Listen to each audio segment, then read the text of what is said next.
This is VOCM Open Line. Call 709-273-5211 or 1-888-590-8626. The views and opinions of this program are not necessarily those of this station. The biggest conversation in Newfoundland and Labrador starts now.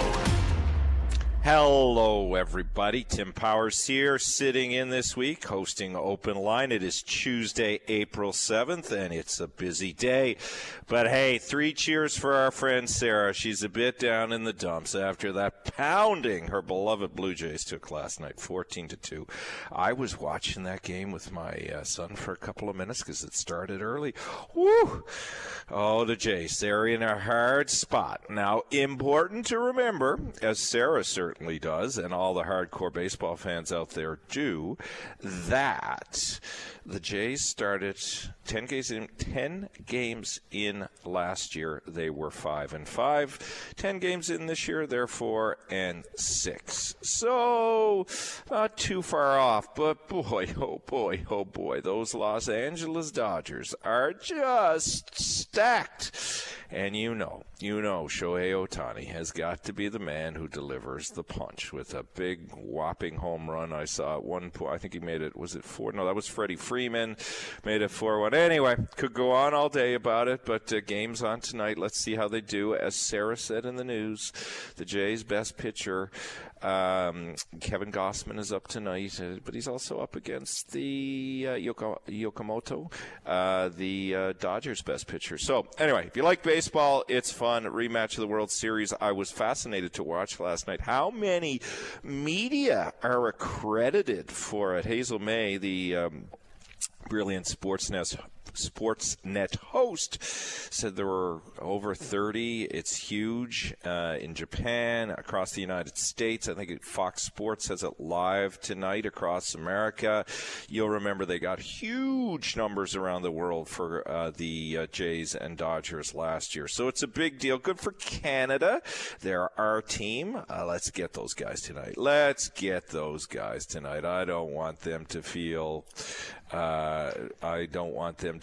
too much like they are going to dominate us, because they're not. We'll get back at them. All right, what is going on? Well, let me throw out a bouquet, first of all, to Deer Lake Red Wings, winners of the Allen Cup. Yet again, you beat the Blues. You did that in a commanding fashion, 4-1. You're going to play in the Allen Cup, which I know is taking place in the province in a couple of weeks. A little bit of controversy, as we know, heading into all of that. We talked to John Kavanagh at the Blues about that, unhappy with the way Deer Lake was allowed to change its roster towards the end of the season and add some players. But I think all of that has been shelved.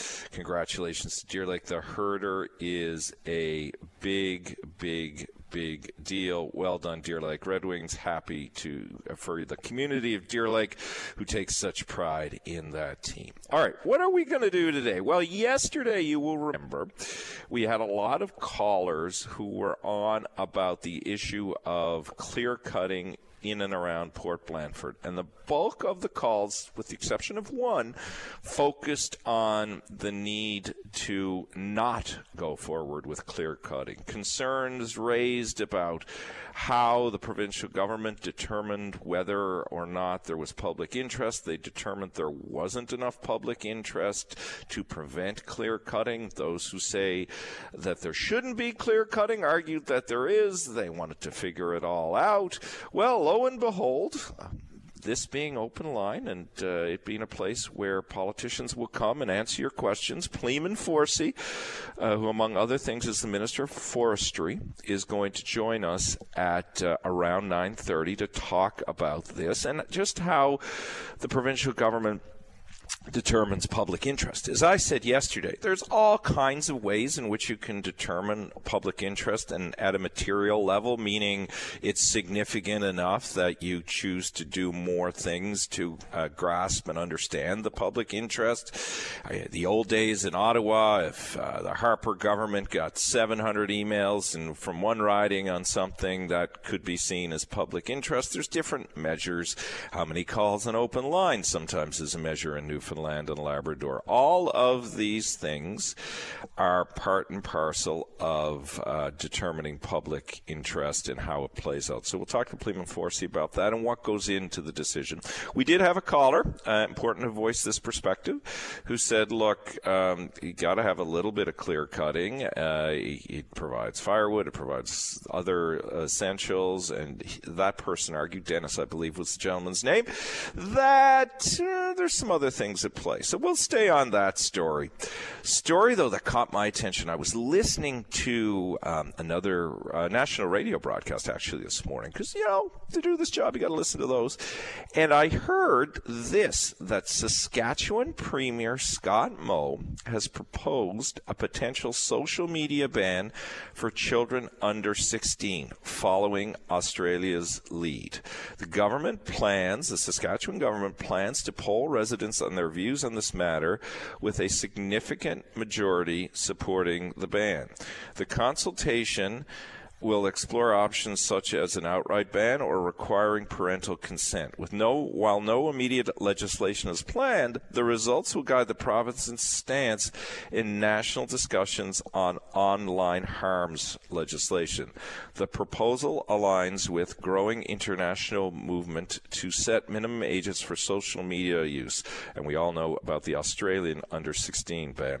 What do you think of this? There's a whole bunch of questions that come to mind. How much of this is, as the AI generated the AI generated description said to you a moment ago, is it about putting pressure on the federal government?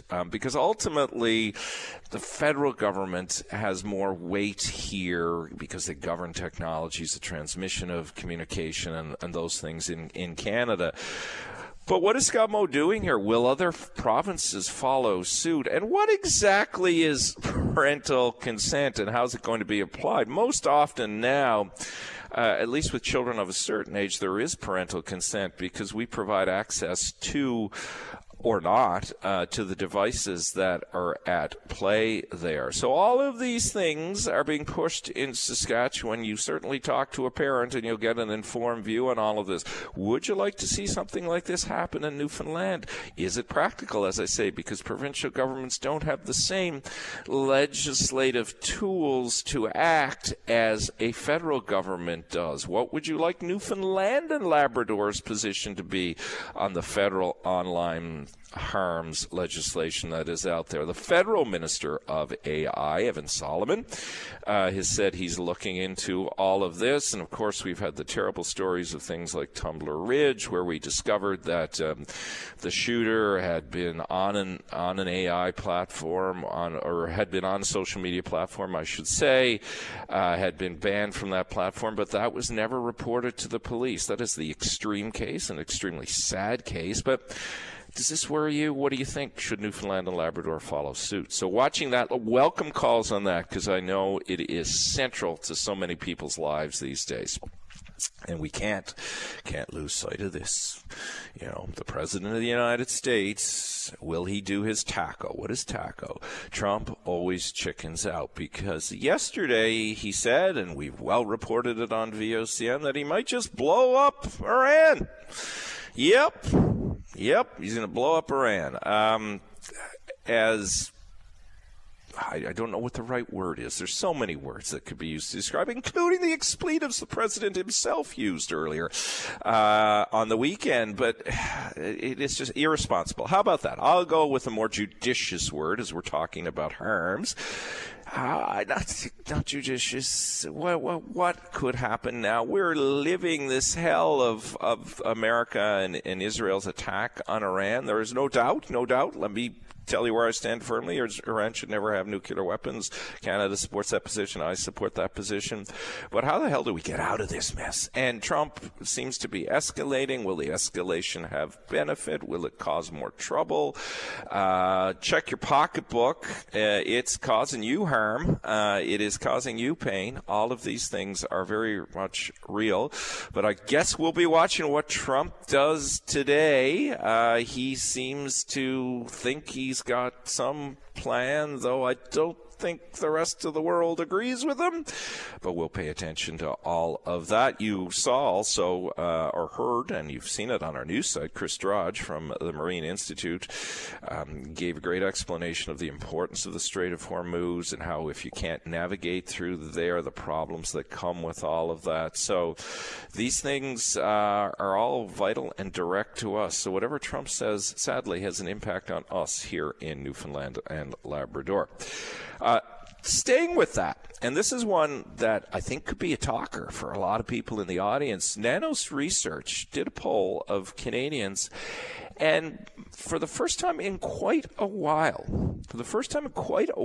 a number of Canadians have a positive association with the Canadian military, would support a family member or a friend joining the Canadian military. We know in Newfoundland and Labrador that we have disproportionately represented ourselves in the Canadian military because we have seen all sorts of value. There's been family lineage. It's been seen as a good career.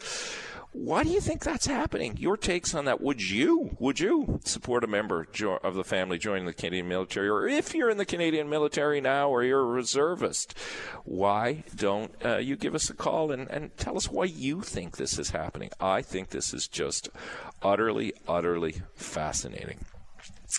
So if you want to talk about that, we can do that. Of course, we can't forget the Artemis II. They set the record yesterday, farthest any space vehicle has been from Earth. They did their big lunar loop. You heard Jerry Lynn and Russell play some of the audio earlier. This is just so exciting. I had about a 10-minute conversation, which was exciting to me, with my son about this morning.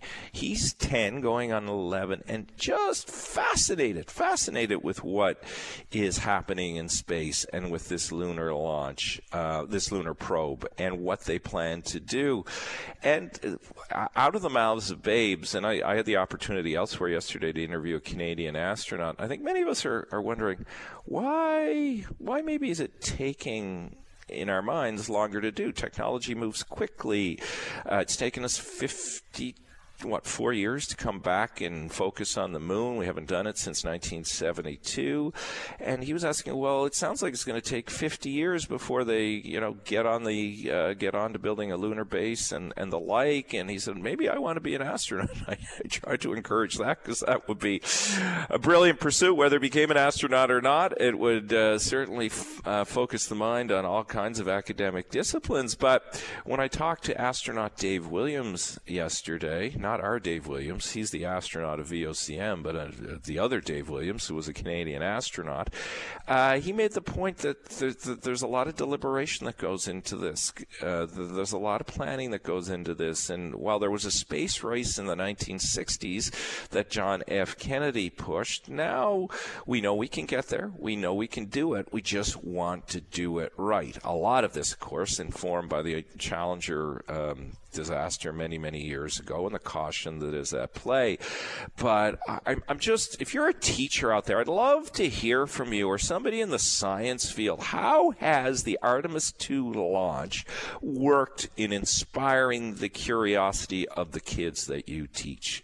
Because it seems to be having an impact on the kids that I know. I'm hearing more about it than I am 6-7 or dusting or any of the other expressions that are so common these days. So love to get your take on all kinds of things to talk about. Let's take a break here on Open Line. Let's get some of your calls going right after that. Ours, your host this week, pleased to talk to my buddy Eugene Nippard. Eugene, my goodness, we're friends on Facebook. I see you busy man all the time and going places, so the price of gas is really impacting you, is it? Good morning, Tim. Yes, it really is, Tim. Yeah, good morning. Thank you to David, your producer, and thank you to you, the host, and thank you to VOCM for letting me get on and let off some steam, like my buddy Ridge would say. Let off some steam, yeah. Let her rip, buddy. Because the gas is, I drive a lot these days because you follow me on Facebook. You know I got an active son, and we do a lot of sports. And boy, oh boy, it is not cheap. It is not cheap. And I'm sure everybody's feeling that way. Is that the case with you? Well, Tim, yeah, I do a lot of traveling, whether it's for family reasons or whatever. I mean, grandfather's winter just came from Lewisport, or now living in Lewisport now. It's $2.09 a litre there this morning, so that works out to what, $10.50 a gallon, which is gross. So yeah, it's terrible, and I burn about $3,000 or $4,000 worth a year, which is a lot of money. Mm-hmm. But because I'm retired and I do a lot of moving around, but I mean, it's the topic of interest, and the reason why I'm calling in is because I'm concerned myself, of course, but I'm calling for the public out there because I get in on a lot of chats and that stuff, and the topic of interest these days, sure we're talking about what's going on in the States and Iran, that's a big one, but the price of fuel. I mean, we got people going to the food banks that never went before. I mean, it's gross, and we're not having enough input from our governments. I mean, the PUB, I mean, what are they, lords? I mean, can they put up the price like they're doing every night? I mean, it's insane. Something more can be done. Tim, you're a very intelligent man, I know, because I listen to your show. I doubt that. But anyway, thank you, Eugene. Go ahead. What's the question? No, what I was going to say is, and I know you got your show in Ottawa, and you ain't living in Ottawa and all that. Do you have any idea what portion of our fuels comes through the Gulf of Hormuz? Oh God, that is a complicated formula, but there's a whole bunch of different taxes that are applied there, right? So I can't. Right. I will get an answer during the course of the show. I just don't know it off the top of my head. But there are different, like any tax, everybody's like any commodity where that is taxed. Different governments are taking pieces of it. So that's certainly an issue here. But I think. Yeah, I don't know, Eugene. I don't want to get too propagandistic here, but I mean, the war, the supply is a bigger issue. It seems right now, and the fact that there is less supply and thus the price is higher. But if right, Tim. But if our supply is not coming through that Gulf Stream, that Gulf. And why in the last 10, 12 weeks have we been gross with gone from 140 to 209 a litre? I mean, they're really shafting us. Yeah. And I mean, and our middle class people, low class people, I mean, income are really having a hard time. And it's hard for everyone. You know what I mean? I'm retired. I find it hard too. And now I know they can tell me, why don't you stop? But it's not that easy. I mean, you got things you go visit family, a funeral, whatever, like I did recently. I mean, you got to do these things. I spend a lot of time in St. John's, so you got to travel. But I'm saying, and this is what the people are saying that I talk to, our governments are not doing enough. They can put a stop to this. They can get this under control. PUB should not be choking us with these prices. And I don't believe a large portion, if any, of our fuels, from what I'm digging, in Canada comes through the Gulf of Hormuz. So if not, why are we shafted like we are? Tim, it's gross. I just had to let off some steam, and everybody I talk to, that's the topic, and it's gross. All right, so Eugene, I got a quick answer. All right, now I don't know how dated it is. It's from AI, but it comes from the Canadian. Their source is the Canadian Taxpayers Federation. So what it says is this, and we will reach out. I'll get Dave as he's listening to try and get Dan McTague on. Dan's pretty good at this, but it says gas taxes in Canada typically account for roughly 30 to 45% of the total price per liter, varying by city and province. As of early 2026, taxes range from roughly 30 cents per liter in lower tax provinces to over 60 cents in high tax cities like Vancouver, which often has the highest combined fuel taxes in Canada. And so we're paying a federal excise tax, we're paying the provincial fuel tax, we're paying the sales tax. All of those taxes are applied. Tim, that is our problem. Yep. That's why we're not earning anything from our federal and provincial government, because they're raping us with the taxes. It's unbelievable. And I went in to Google it. The amount of taxes that we're paying on that leader, it's absolutely gross, and that's why they're silent. And we're being choked, and the public is being. It's just gross. And more should be done. And if there's governments are listening, and I got friends on both sides, federal and provincial. Listen, please speak up for your people and make a difference there. Well, there's a budget coming in Newfoundland in February. My God, Eugene, I'm still trapped in the winter. In April, and there's a federal economic statement coming also in this month, later at the end of the month. I suspect this will be a topic. Got to leave it there. Good to talk to you, my friend. Thank you. Yes, hope to see you sometime soon, Ken. All right, take care. Have a good one. You too. That is Eugene Nipper talking about the price of gas. It's a talker because it's really expensive. We had this gentleman on yesterday. We're having him on again today because in a moment after Alan Han, we're going to talk to Minister Pleeman Forsey about some of what Alan was raising. But, Alan, you got a little bit of an update for us today. Alan Han is Citizens Against Clear-Cutting. Go ahead. Yes, sir. Hopefully you can hear me. Perfectly, Bob. I was that nervous. Oh, good. I was that nervous yesterday. You're a pro now. I think I may have cut you off a few times, and if I did, I do apologize for that. My nerves was gone. It still is, but that's it. Yes, I do have a couple quick points in addition to what I had yesterday, if that's okay. Sure, go ahead. So yesterday we were discussing the 2022 to 2026 plan, which was the one that we had the court proceedings over. And with the rejection of our appeal, that's sort of over now unless we go to the Supreme Court of Canada. But the new plan, the 2027 to 2031 plan, is now being worked on by Forestry, and they're getting public input to determine public concern, which is what we're talking about. Okay. And what our court proceedings basically really drive the point home is that the 35-day Engage NL window to make public comments is the gold standard of setting public concern. And the Atlantic Salmon Federation in 2017, that's the precedent we use. They contested an aquaculture proposal in Placentia Bay. They had 200 comments, and that was enough to define public concern. So to everyone in Port Blanford or anywhere around the world who are concerned about the clear cutting out there, we need 200 votes, or 200 comments, I should say, on Engage NL. So we'll keep you updated on that, and let's get out that vote. And the other quick point, if I may, is that there's already some talk that took place outside of our group, which is wonderful, of protesting if any cutting does go ahead between now and to finish off the 2026 plan. And there's already a protest plan coming up. And I just wanted to say that's a great idea. But another thing which I know is important is safety and respect is the number one thing if we do go protest.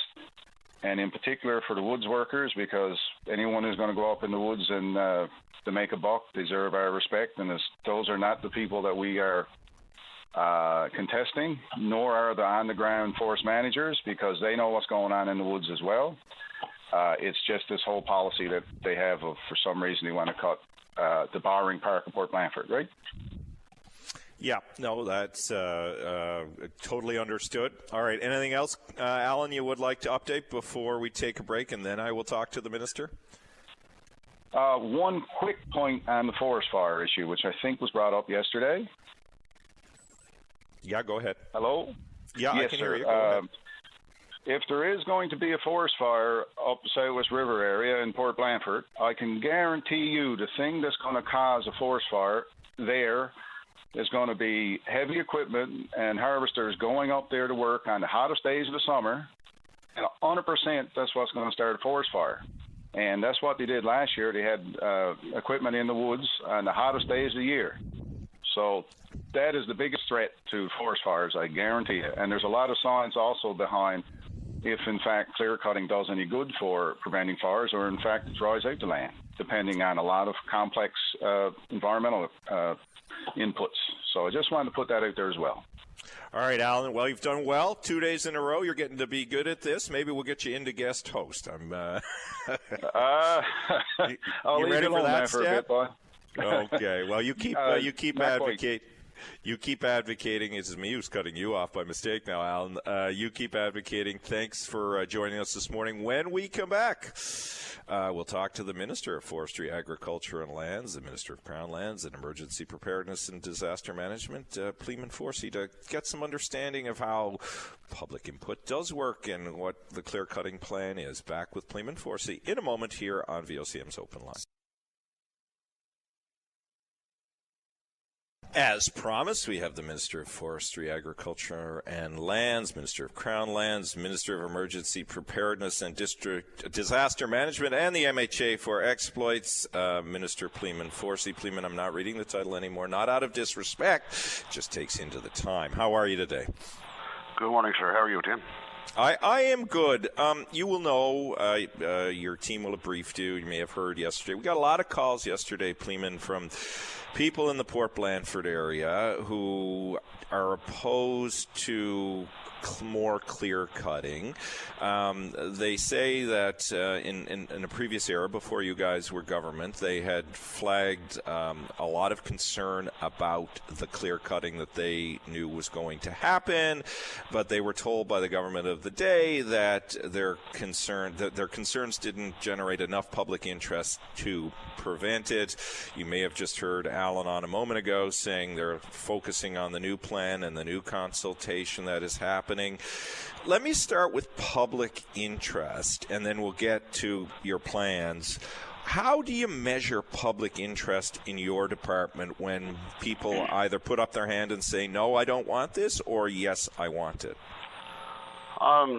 Yeah, Tim, I do know that you had some questions put forth yesterday, and I think most of them did come from the Port Blandford area, of course. But as for the Port Blandford area, Tim, our government, remains committed to addressing the concerns regarding the forest management in that area. Forest management is important to ensure renewable of our mature forests, and manage our forest fire risks to communities. And, so we develop sustainable forest management plans in all areas of the province, of course.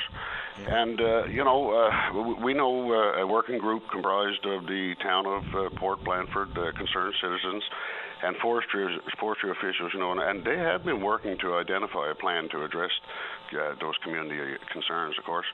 And yes, we are comprising our 2027, 2031 plan, and we will continue to work closely with the communities to address their concerns as part of that planning process. Is there a number, though? Because when I had Alan on this morning, he's now saying, if you get around 200 people who say this is a problem, then the government pays more attention to that. Is there a number, Pleeman? Is there, something you look for, public outcry, or does it vary from case to case to case? Again, Tim, during that forest management plan, we do a science-based wood supply, for each district. Then our foresters, have blocks and silviculture based on that wood supply. Then we account for all the values within that area, like caribou, species at risk, water supplies, cottages, and other particulars in the area. We take all that into consideration and the concerns. Then we draft the environment. Then we draft the plan, of course, and post it to the environment assessment. And DA is done then through Engage NL, as well as consultation with stakeholders in the industry and people that we can talk to try to get as much input as we can.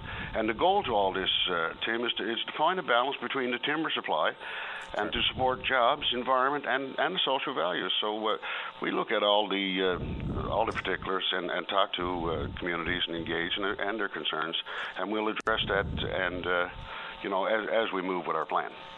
Yeah, thank you for raising what you just did, because that's where I was going to go with this. So you're clear cut, as they describe it, for a purpose, and it's the things you just outlined. As it relates to timber supply, how do you determine the amount of supply? How do you do that part?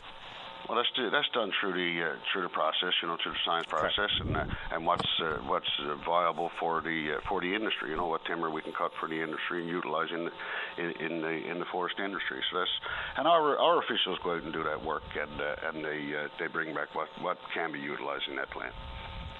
And the caribou, because the caribou was mentioned yesterday, and there was concern in Port Blandford that if you cut too much of the forest down, that would have a detrimental impact on the caribou because they wouldn't be able to shelter, they wouldn't be able to eat. Again, I assume the answer is probably the same, that you try and balance it out based on what the science shows you. Again, that you're right, Tim. We take into account all those values, especially like caribou and endangered species, species at risk and that sort of stuff, and other values in that area. And that's how we comprise our plan, and then we go out for consultations. And just across the province, how many of these forestry management plans are being done right now? Any idea, Pleeman? Well, we're doing up our full plan throughout the province. That's our 2027, 2031 plan. And just to for Alan there, I mean, say we have no intention of cutting any wood in that area in 2026. Okay.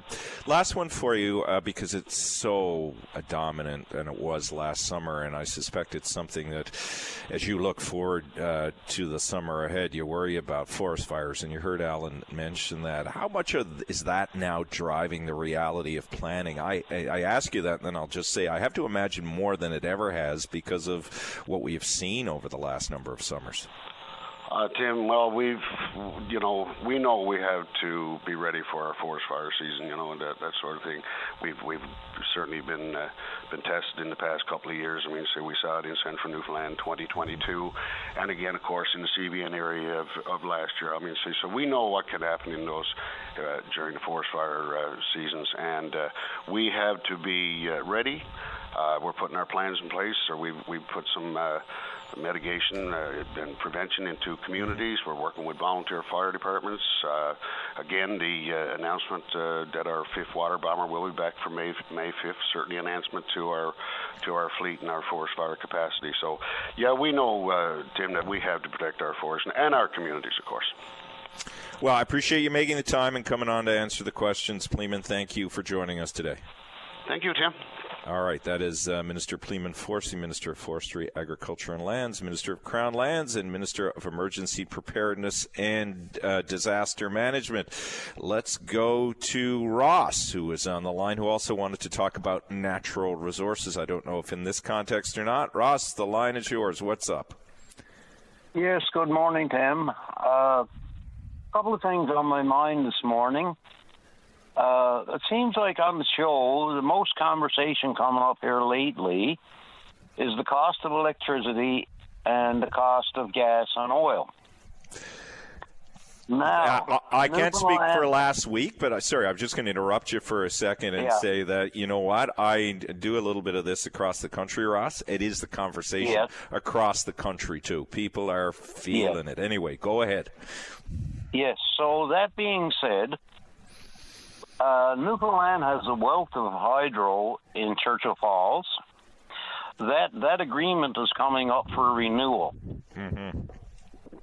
Bay du Nord has a wealth of oil.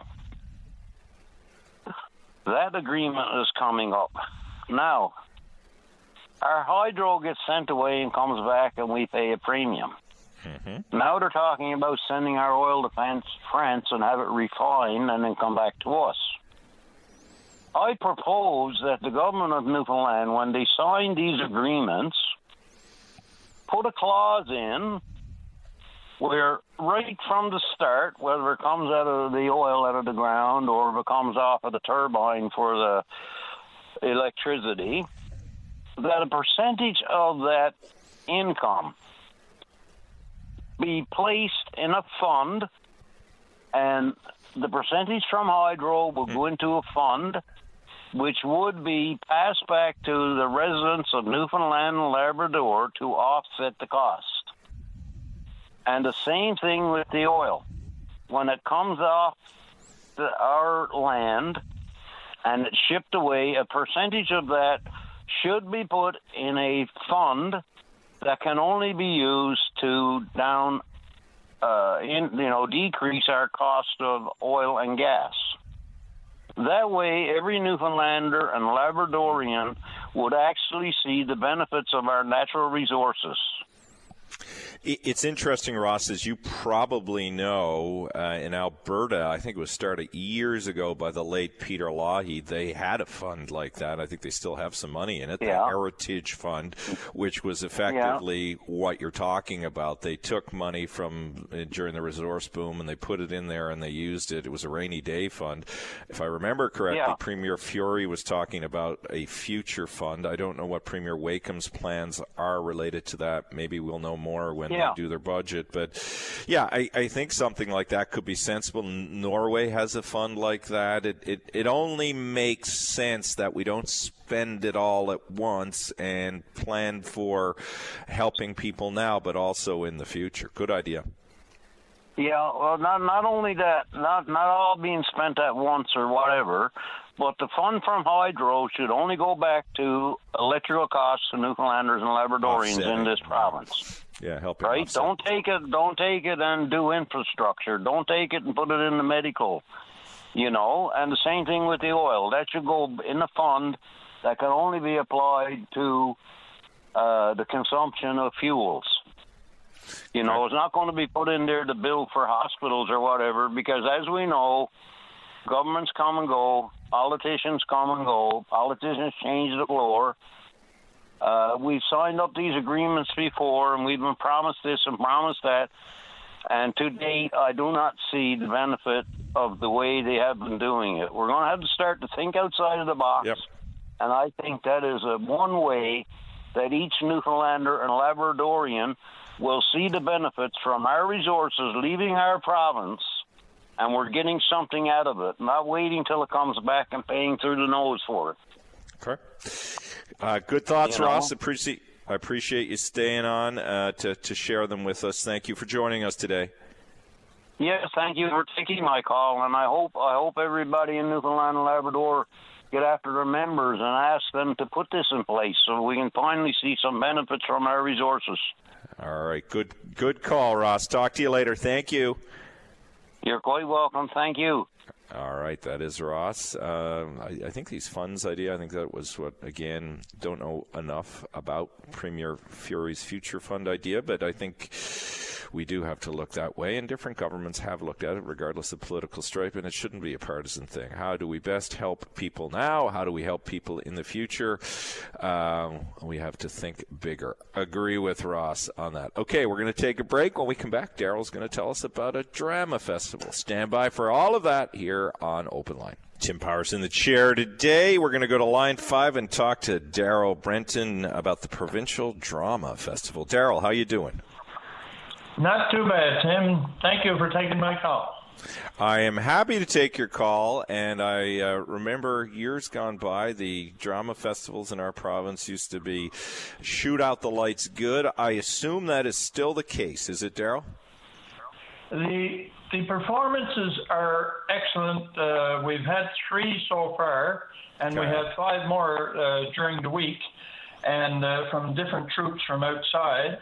And unfortunately, the reason for my call is that it's not being well received in the bums in the seat, let's say. Why is that? Do you think? Why is that? I don't know. I just don't know what's happening, because I've seen 3 plays so far, and they've been excellent, and it's wonderful entertainment. It's fairly cheap. It baffles my mind. When I went there last night, and the off-Broadway players were there, and we've seen the 2 local troops did have a half-decent audience, if you want. But last night it was just outside of the groups that are here. Local people, I got my doubts if there was 50 people there, and that's sad. I don't understand why, because the entertainment factor is, I mean, you see the performances, and they do a beautiful job, and they put a lot of work into it. And one time, the festival, 10 years ago, the festival was here, and the seats were full. It was phenomenal the number of seats that were filled 10 years ago, and this year it's just not. I don't know what's happening, and the local festival committee has done a lot of advertising, and it's on Facebook, and it's all around town. You can't miss it. So give us the details, and let's give it a pump here. Where is it, and when, and how do people get tickets? Let's tell that story. Well, it's at the Arts and Culture Center in Labrador City. Okay. And the tickets are, I would say, the show is probably $25, and there's 5 more performances coming up. We have Gander, CBS, St. John's, Grand Falls, Windsor, and a group. I'm not familiar with where they're from, but out around Bay Roberts in that area. So they're and I mean they've taken the effort to come in here, the expenses and everything else, and we should be reciprocating by attending and seeing these wonderful performances. The 3 I've seen so far have been phenomenal, and if people would just come in and like the adjudicator said last night, one of the things he said in his pre-adjudication after the show last night, and he said this place should be packed. Yeah. And he said you're not learning nothing from your iPad or your phone. You know, I mean, it goes back to the phenomenon that's happening now with people are too interested in their phones, and the rest of society is going by the wayside. It's just unbelievable. Daryl, is there a website we can direct people to follow this also? We can try and get them out. So, yes, we'll use the screens in this case to try and get them there, because I fully back what you're saying in terms of my old cousin used to be John Perlin. Of course, the Arts and Culture Center now is named after him. And one of the things John was really good at was making sure people went to our provincial drama festival, because it's great stuff. It's great stuff. So what is the web portal or the Facebook page? We'll grab them on the screens and we'll get them in the seats. So where do they got to go to get information? I don't have that information. I'm not a techie. I don't even own a computer. So I mean, it's beyond me. I'm not on Facebook. People have told me they've seen it on Facebook, and so I can't help you. That's all right. We will. I did meet John Perlin a number of years ago before he passed, and he was very instrumental. I was involved with the drama groups for back then, and he was a very fine gentleman, and he really took the performances to heart. You know, I mean, he really did promote it. Well, that's nice of you to say. It was, excuse me, very, very important to him. Daryl, we will find where it is online. We will tell people. So glad you called. I have to leave it there. And people, if you're listening, go watch. Daryl told you where some of it's happening in Lab City. It's going to come around the province. Watch. You can't beat Newfoundland drama. Thank you, Daryl. Okay. Thank you, Tim.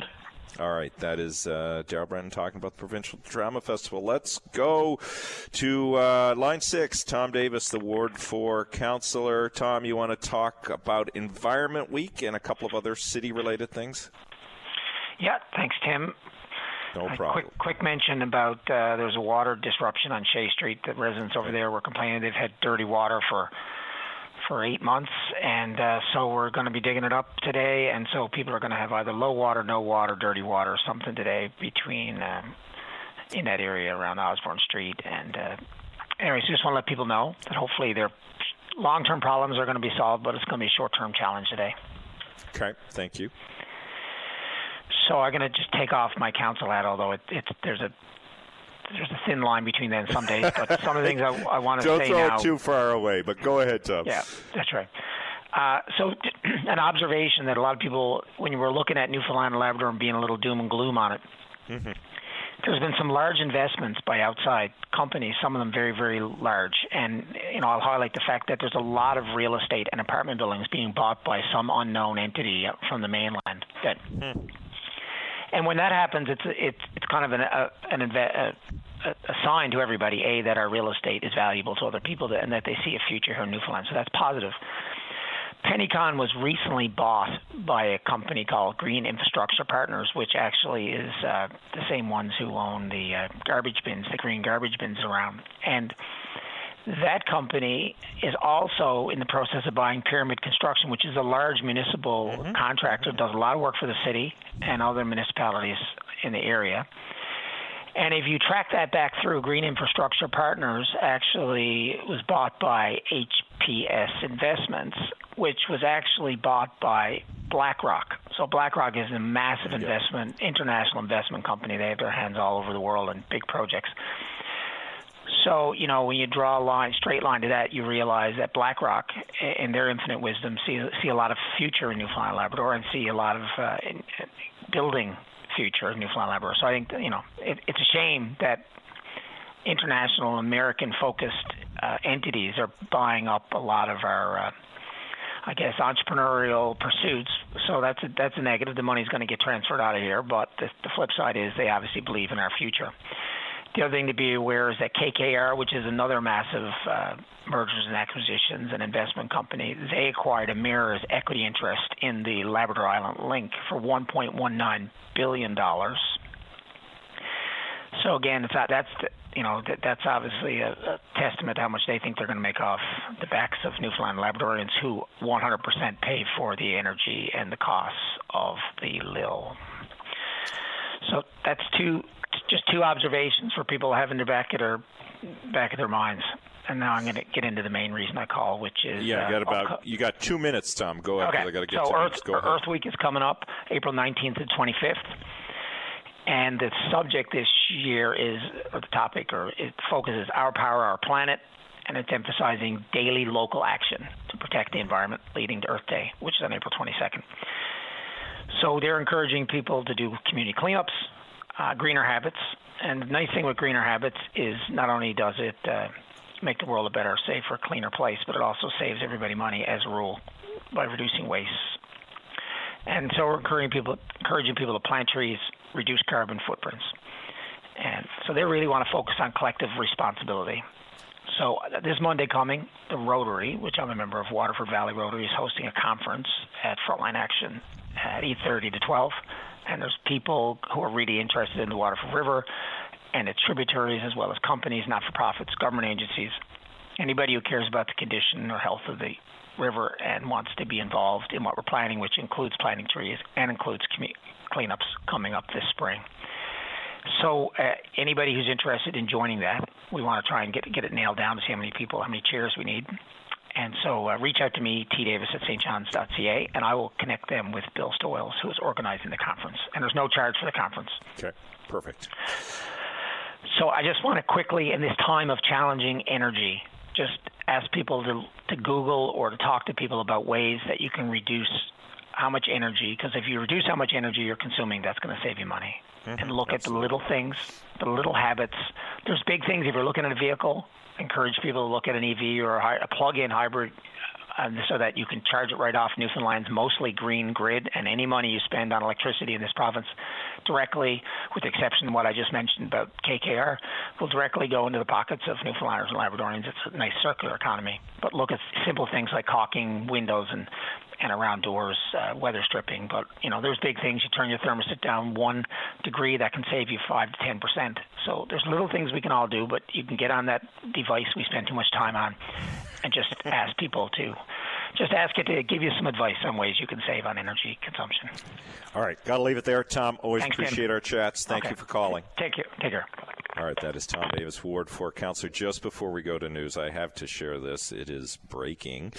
News may have it as well, but the President has put out another Truth Social post, very concerning. He writes this: "A whole civilization will die tonight, never to be brought back again. I don't want that to happen, but it probably will." He goes, however, now that we have complete and total regime change, where different, smarter, and less radicalized minds prevails, maybe something revolutionarily wonderful can happen. Who knows? That is the President of the United States. That is the world in which we live. Let's go to news. I got to read it again to you. We'll go to John in a second. He's on the line. But this is the world in which we live, and we wonder why we want social media bans. The President of the United States, this is what he just wrote. He wrote it, at 8:17 Eastern Time, so what? 20-odd minutes ago, 22 minutes ago, the President of the United States, let me say it again, the President of the United States wrote this. A whole civilization will die tonight, never to be brought back again. I don't want that to happen, but it probably will.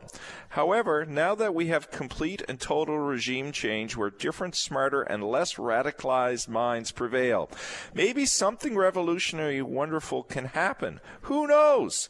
We will find out tonight, one of the most important moments in the long and complex history of the world. 47 years of extortion, corruption, and death will finally end. God bless the great people of Iran. How do you explain that? That is the world in which we live.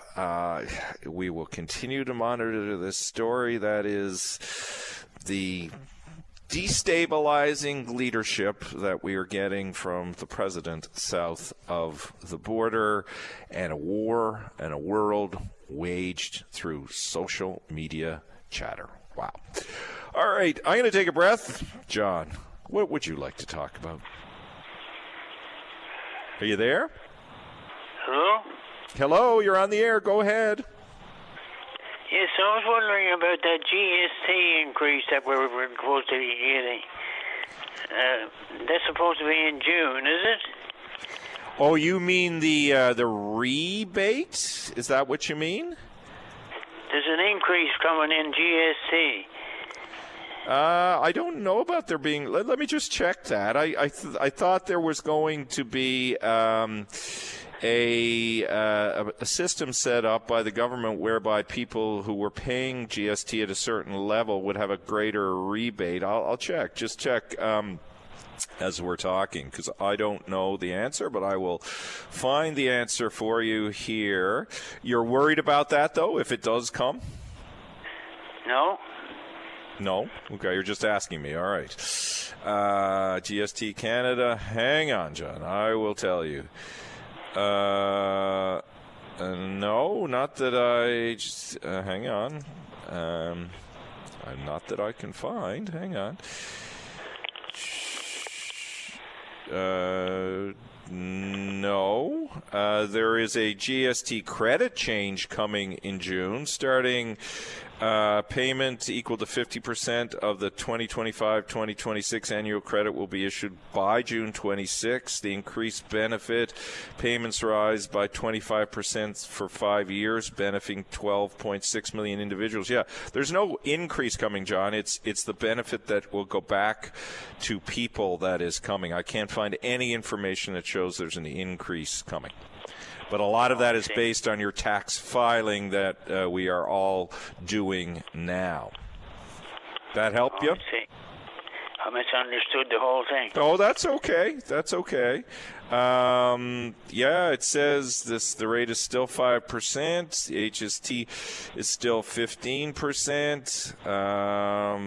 Yeah, the payment dates for GST rebates are the 5th of January, the 2nd of April, the 3rd of July, and October 5th. So I have nothing here that says it's going up.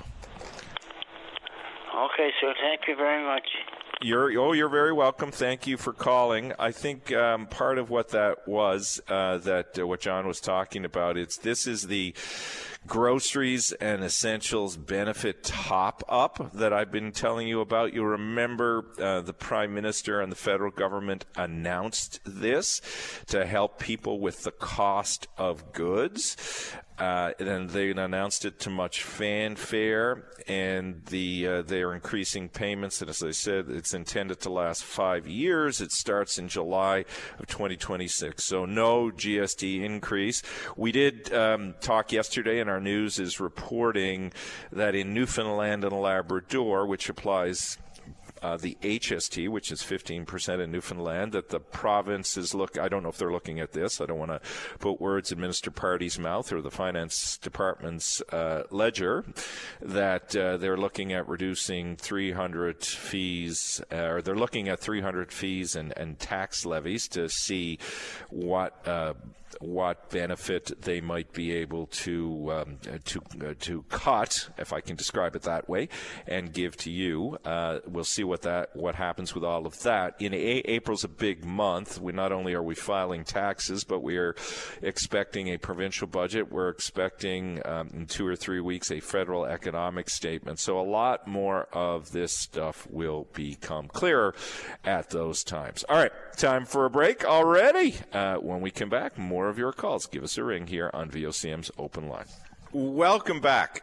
On the issue of cost of things, which has been a big topic for us today in the last couple of days, there's a story on the CBC website which is written by Elizabeth Whitten, and we've heard this before, but Elizabeth highlights it a little bit more. She writes about a pilot program aimed at tackling the high cost of flying in and out of Labrador has ended, but the Newfoundland and Labrador government says a new improved measure is in the works. The previous Liberal government introduced the short-lived Labrador Air Access pilot program, which included a 30% discount for 175 discounted round-trip tickets per week. It was announced in August. The program ended March 31st. Speaking in the House of Assembly last week, Cartwright, Lance Leclerc, MHA Lisa Dempster said a flight from Wabash to St. John's cost $1,400, where a flight from Nain to St. John's cost $2,700. Labrador Affairs Minister Lila Evans said in the Liberals program rollout was misleading. People on the island are now, we were getting actually a discounted rate. We weren't. We were getting access to 2 subsidized tickets a year, and it was very difficult to get those tickets when we needed them for air travel. As I listened to that and I listened to the cost of things, who else is going to be looking for subsidized travel? Not that I begrudge the people of Labrador subsidized travel. I have traveled there often. My dad worked there for years and years and years, but it is, just try to fly to Newfoundland and Labrador from anywhere on the mainland. It is a real struggle to do so.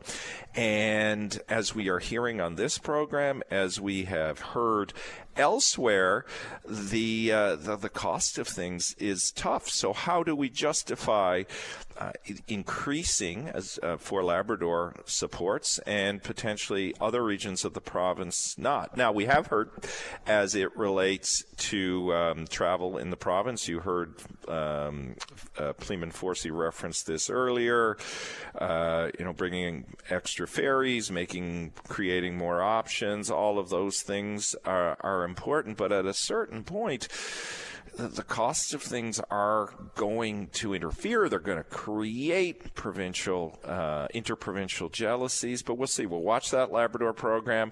I think I've told this story before on this program. When my father was working in Labrador years ago, he used to have to get the parts of construction equipment, drilling rods, that's what I'm looking for. You can tell I may be the son of an engineer, but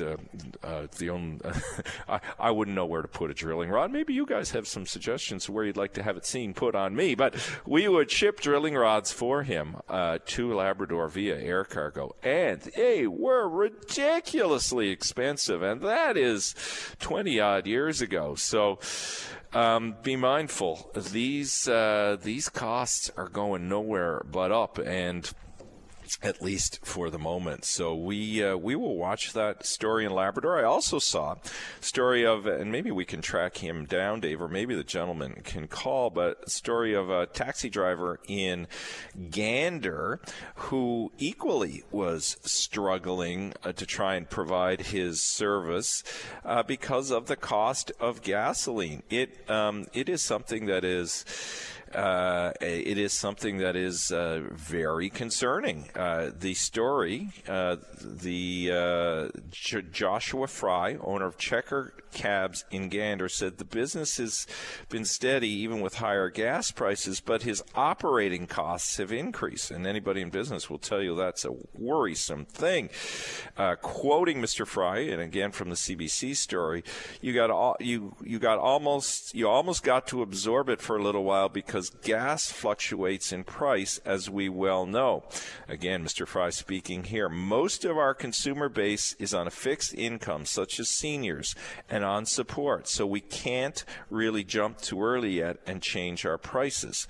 We saw in our news today that the Public Utilities Board, which regulates the price of gas in the province, is keeping the prices the same. There are no particular adjustments that are planned right now. Those were the numbers that came out for last night. The Public Utilities Board decided to keep the fuel prices the same this morning. The pub said it will be making pricing adjustments Tuesday through Saturday in order to keep, last week they said they would be making price adjustments Tuesday through Saturday to keep up with market volatility. That said, there was no adjustment in the price of fuels overnight, and the current pricing regime put in place on Saturday remains in effect. You heard Eugene Nippert on that. How do you feel about that? Dave right now is trying to track down Dan McTague. We've left him a voicemail and sent him an email to get his take on all of this. We had Rod earlier call and talk about using a potential fund to help offset the cost of hydro and potentially other commodities that we buy and we need for our daily lives. Well, what do you think about that? It is not cheap out there. We talked yesterday about the state of food prices, up 6% over last year. And the price of meat, my God, I love meat. I am still a carnivore, happily a carnivore, and trying to get meat at a reasonable price or any quality meat is difficult to do. What is that doing to our diets and the like? So much to contemplate. Air travel. Now, there are lots of us who go home to Newfoundland and Labrador over the summer. Lots of our families who want us to go home to Newfoundland and Labrador over the summer. It is getting more expensive because, as you've seen, airlines are passing on costs to consumers, as they do, as you would expect them to do. For fuel, I was trying to get the words right, for fuel charges. And we have to be conscious of that as we plan our trips. Yep, we got the ferry, and we have options on the ferry to do all of that, but it is not cheap out there. I'm just looking. I just dug this up for you. The average cost to fly to Newfoundland and Labrador. So these are some figures that I've pulled up, and they come from 3 different sources. Cheapest month to fly is April, according to what I'm looking at. Average round tickets costing around $477. Most expensive months are February and January, with the average costs of tickets $717 to $691. For a week-long trip, the average cost for a solo traveler is approximately $1,200, while a couple can expect to spend around $1,696. Don't believe this bid on one-way flights start at $98 and round trip are $397. I don't know where that came from. I think that's a bit of false advertising, but it is expensive.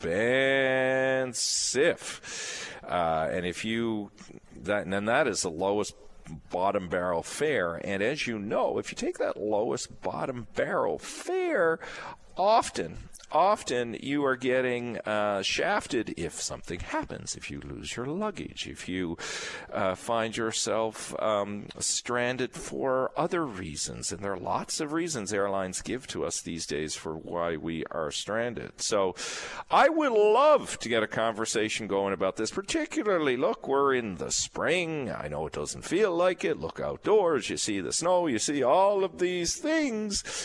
What are your summer plans, and how much is the cost of airline travel and all of these things factoring on what you might do? All kinds of things to talk about. Let's take a break here on Open Line. Let's get some of your calls going right after that. Just going to flag for you before we go to the lines that after 11 o'clock, we're going to have Josh Leposki, our pines, passing on sauce to the humors who, as you do, expect you would do them to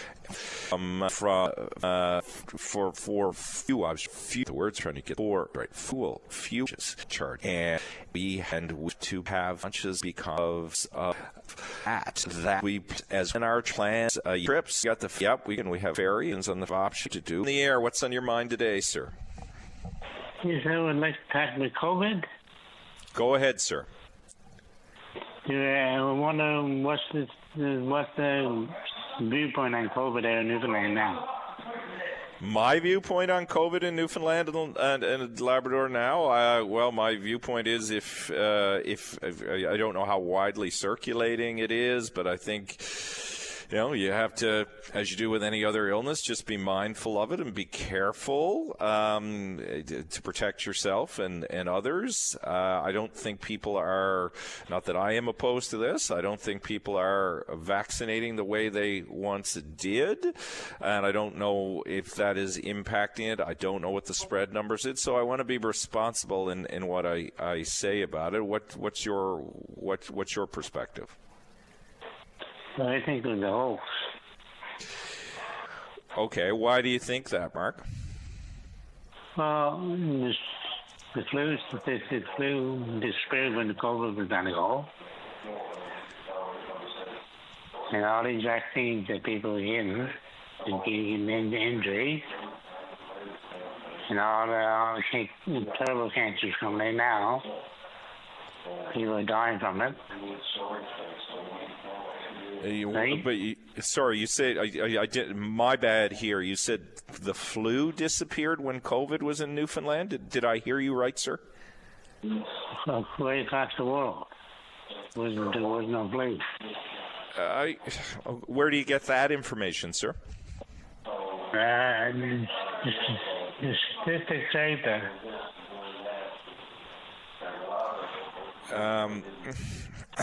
Well, I would disagree with you on that. So, and you said there's a rise in cancer based on that. Again, and I'm just asking you, I'm not trying to challenge you negatively. Where did you get that information? On the internet. Did you say on the internet? Yeah. Okay, well, again, there's a lot of things that are on the internet that aren't right. But why do you believe that? Have you seen examples in your own life? And there's a lot of things on the news now lately. Pardon, sir? And there's a lot of things on the mainstream media now that late. Yeah, but people get things wrong all the time. I'm not saying everything on the internet is wrong, but don't you think you got to look more broadly for those kind of things? You have to use your own discernment. Pardon? You have to use your own discernment. I don't. Can you say that again, your own thinking, your own way of thinking. No, I think there's lots of ways to think about things. I think we just have to be responsible. I mean, there's a lot of information from medical sources that can be found on the internet to tell you that COVID was real and that we need to be careful of it. We now have a blended shot, I believe, in Newfoundland and Labrador. But why do you think it's a hoax? Like, what evidence have you seen to see that it was a hoax, sir? Well, everybody's rights were taken away from them. If you didn't like the vaccine, you wouldn't let go nowhere. Okay, well, we'll agree to disagree. Is there anything else you'd like to add on all of this? No, just there was a hoax, and people should be made aware of it. Well, I appreciate your perspective. Thank you for your call. Okay, thank you. Okay. I'll come back. All right, thank you. I'll let Mark voice his opinion. I think he is wrong, as you have heard, but it's a view that is out there that somehow COVID is a hoax and that it's not true and that there's no real information to suggest all of that.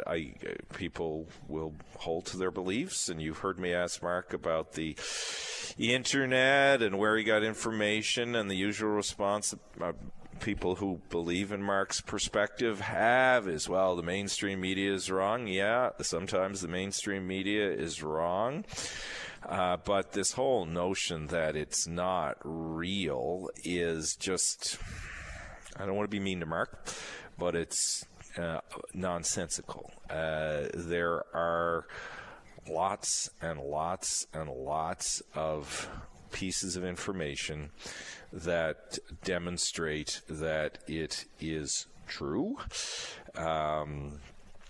And there are lots and lots of science. There is lots and lots of science to prove that it was real. But thankfully, it is less than it once was. Anyway, we'll move on. You're entitled to your opinion here. All right. Well, there's somebody I haven't talked to in a while. Dan McTague, Executive Director and President of Affordable Energy Canada. Dan, it's been a while. How are you? Tim, it's good to be here and great to hear your voice, and wish it was another topic we were on, but here we are today, some 30 years after we pioneered this idea of trying to predict prices in advance across most of Canada. Yeah, Dan, I'm sure it's no surprise to you. We have gotten lots of calls on this program. I think you and I might actually be talking nationally later about this as well. Gas prices, the cost of things related to gas, all manner of travel has people worried. A lot of fingers pointing at the war in Iran, and also people starting to ask, well, why can't the federal government and provincial governments provide relief? Why don't you tell us just right now, what it looks like across the country in terms of the price of gas? Yeah, prices have gone up about 52 cents a litre across Canada for gasoline and about 75 cents a litre for diesel. Jet fuel, $1.05.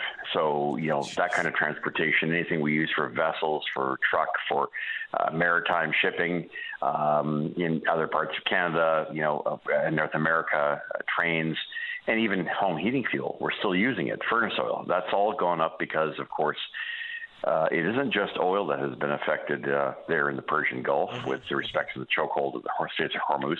A lot of petroleum products that we take for granted, all three of those items, as well as, the response by Iran was to attack its neighboring states, and that meant, of course, knocking LNG, natural gas liquids, off the scale. So what we're looking at across Canada has been a pretty significant increase.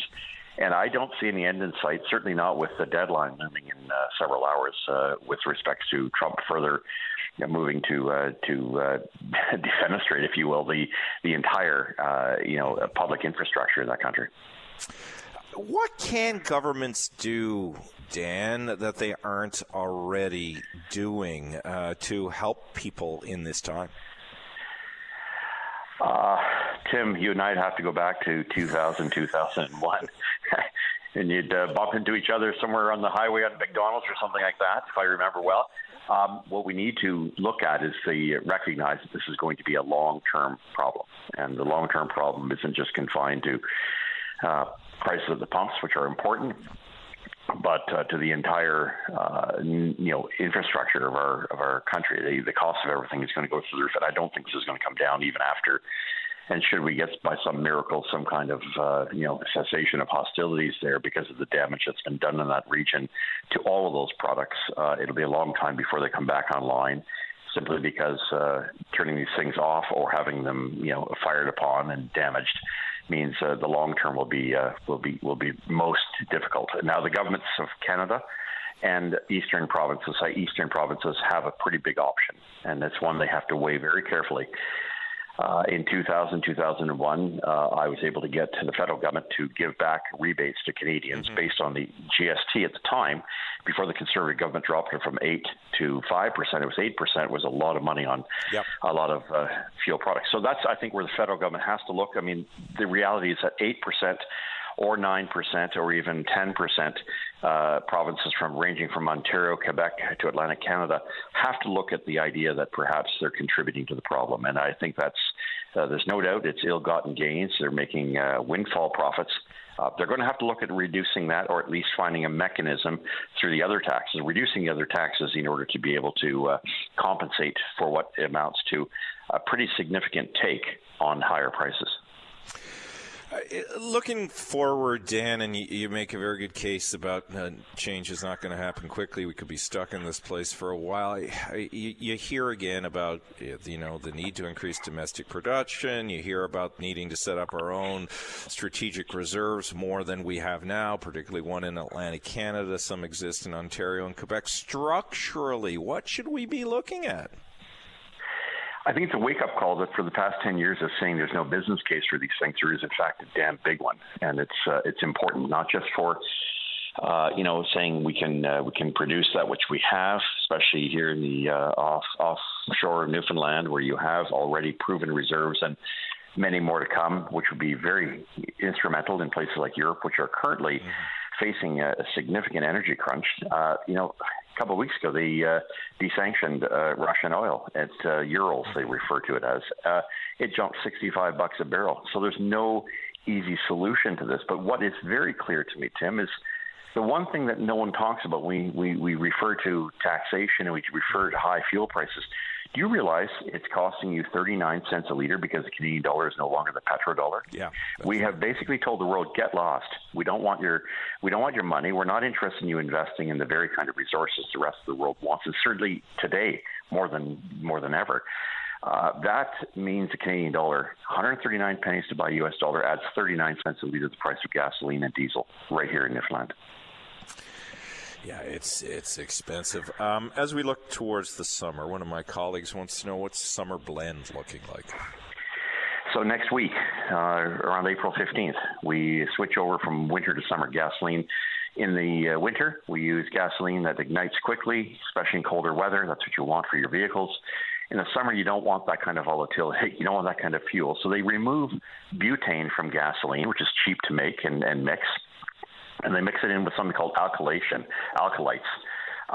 They use that for premium gasoline and whatnot, but it basically reduces the volatility of gasoline during hot weather or warmer weather. It prevents it from evaporating and creating all sorts of problems in your vehicle's emissions and its air and of course oxygen system. So I mean, there's a problem in not going in that direction simply because you'll find that gasoline will evaporate a lot quicker in the summer than if you do not make that change. That's about 7 cents a liter. So we're talking $2.05 right now. If nothing should happen tonight or the next couple of days, you're looking at $2.12 a liter until such times as we can start to see the situation in the Middle East quieten down a little bit. Last one for you. You've been doing this for a while. You're a member of Parliament. Have you ever seen an environment with so much volatility, Dan, as we're experiencing now? Yes and no. In 2008, there was a lot of volatility. We saw the run-up in energy prices. There was a massive speculative bubble, which burst and wound up helping to contribute to the 2009 economic meltdown. But in terms of 6 weeks we're into this. Is not like 2 or 3 months where we saw things come down very quickly afterwards. After the summer of 2008 into 2009. I don't see that happening here. What's critical, Tim, is that we are dealing with a massive supply shock globally, and that will affect us because we are price takers. We pay a global price for all of our commodities in terms of being able to get those prices as well. There are no spare barrels of diesel, jet fuel, gasoline, oil sitting around the world, and so we're looking at the solution is higher prices to temper demand because, of course, supply shocks of this nature, which we've never seen. The previous ones, COVID was, in fact, a demand shock. Supply shocks are really hard to fix. Yeah, it's interesting to say that, Dan. Then I'll let you go. I was listening to John Graddick from McGill earlier on a different station. He was making the point that some airlines may not be flying in the next few weeks, given the supply challenge getting jet fuel. And if they are, you're going to be paying through the nose for it. It's wild. Appreciate your time, Dan. As always, thank you for joining us. Good to be here. Thanks for having me, Tim. We'll see you later. Okay, that is Dan McTeague, the Executive Director and President of Affordable Energy. We're going to take a break. When we come back, we're going to talk to Joshua Fry at Checker Taxi in Gander about how his business is being impacted. And we're going to talk to Charlie about Donald Trump. Back with those calls shortly here on VOCM's Open Line.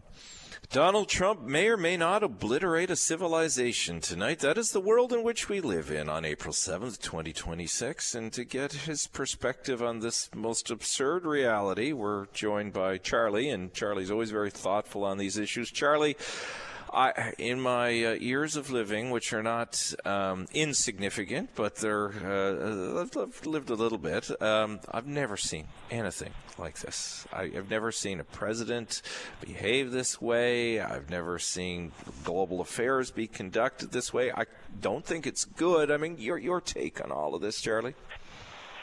Yes, good morning, Tim. Morning, sir. Well, closest I've been to it would be back in '62 with the Cuban Missile Crisis. Russian thing, right? Yeah. The Cuban thing, the Cuban Missile Crisis, because this is, I still think he'll back down.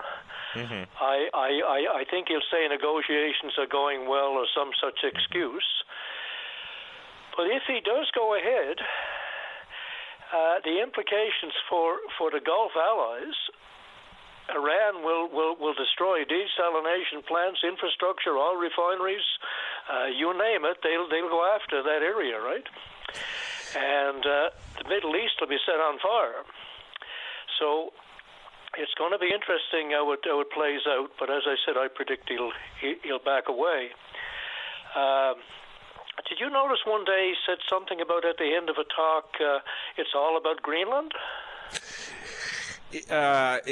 No, I did. I've heard different references to Greenland, but I didn't see that one. Yeah, and it seemed to puzzle everyone. But my interpretation would be, if they had given me Greenland, because he said they stopped me from taking it. If they had given him Greenland, he would have had his legacy. He wouldn't have needed to do something with Iran. That's the impression I got.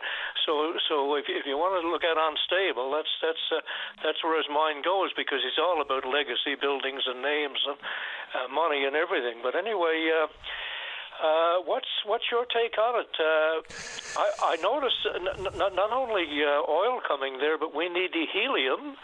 Yes. And we need fertilizers, so it's going to affect us directly. And for people who say, like Trump did, we don't need their oil, other countries do. The states as refineries that do the oil that's the tarry stuff, if you like, the dirty stuff, not the light crude. So he's been telling, I'm sure he's aware of that they need Middle Eastern oil for these refineries. And their own oil a lighter variety, most of it, and it's sold to elsewhere. So just to clear up that point, right? I don't know if you want to comment so far. I won't get into the finer points of the oil utilization and what's better or whatnot. What strikes me is Trump is predictable in as much as everything's a real estate deal, right? And he acts in that manner. I'll buy here, I'll go here and destabilize this market and try and get something. It's your point on Greenland, all right? If I can acquire this property, then I won't bother with that property. But unfortunately, global affairs shouldn't be about, though it has been in the past. I suppose Trump is not unique in that acquiring territory to establish some strategic advantage, whether it be the production of oil or the assertion of territorial dominance. It causes me despair. I agree with you, Charlie, that he probably will back down. But I mean, this way of behaving is just so concerning because we're stepping so far away from global order that arguably has worked. There have been losers, but it's worked more effectively than not. That's what bothers me. That's my take. I was wondering, just a little bit on topic. Conrad Black, you live up that way. How that guy is supposed to be very intelligent, very well read, a writer, and so on. How in the name of God does he wake up in the morning with his support for Trump? I really don't understand that. Do you have any opinion on that? Birds of a feather flock together. I mean, yes, Conrad Black has demonstrated intelligence in the past. He's also demonstrated criminality and poor behavior in the past, as you know. I think you're referencing that piece he wrote yesterday, I believe it was, saying, we've got to give Donald Trump credit for bringing peace or potentially bringing peace to the Middle East. I mean, to me, that is just absurd. It depends how you score peace. And I don't think we'll know this for a very long time. It justifies Trump's methods. Again, I say fully supportive of making sure that Iran doesn't have any nuclear capacity. But I think we've gone way past this at this point. So Conrad Black's takes for me, Charlie, have been a little bit out there for a number of years. Yeah, I think he should talk a little more to Barbara Meale. I don't think she's as crazy as that, but anyway. On the nuclear thing, I call a mission impossible trying to go in and get that because, number one, they don't really know where it's stored exactly. It could be in a dozen places. Exactly. And the other thing that people don't seem to consider is North Korea has already said, look, if you want to enrich uranium, we can get it to you. We'll even give you the bomb. And you can't discount that either. So the only sensible solution there is what Obama did, is negotiate a deal, which Trump, of course, tore up because it was Obama's deal. Go in and talk about reparations, talk about lifting sanctions on Iran and so on, and give them some carrots that they could at least work on. That's the only long-term solution I would see, Yeah, you may not be wrong there. As I say, I just find this all very, very, very frustrating. I'll be eager to see what happens this evening. And look, you know your history well. We used to look at presidents as there have been bad ones before. There have been corrupt ones before, like Nixon. But we did expect judiciousness. We did expect responsibility from them, even if you may not have agreed with the particular pursuit they were making. There's none of this here, and in this world, we need more of it. Anyway, Charlie, I'll give you 30 seconds, then I got to go to news. Anything else you'd like to add? I got to give you a little thing on unforeseen consequences, because that's what's happened there with the closing of the strait and the attacking of the allies around there. Chairman Mao adopted way back in the 60s. It was a policy called the Four Pest Policy. Do you remember that at all? Not really. Okay. But I will look it up. One of the pests was sparrows and songbirds, because they were supposed to be eating the grain. I think rats was another one. Yeah. I forget the other two. Anyway, Chairman Mao decided he would have all the songbirds and sparrows. There was a bounty on them, and everybody went crazy and destroyed them. The only problem was the insects and that these birds eat took over, and he had to end up going and importing songbirds and sparrows to rejuvenate the population. So, unforeseen circumstances. I thought that was a good story there. That is a wonderful segue to the news. Charlie, always a treat. Thank you, sir. Yes, thank you, Tim. Okay, bye-bye. Bye. That's Charlie. All right, when we come back, we're going to talk to Joshua. We got two Joshes, Josh Fry and Josh Lipinski, right after the news here on VOCM.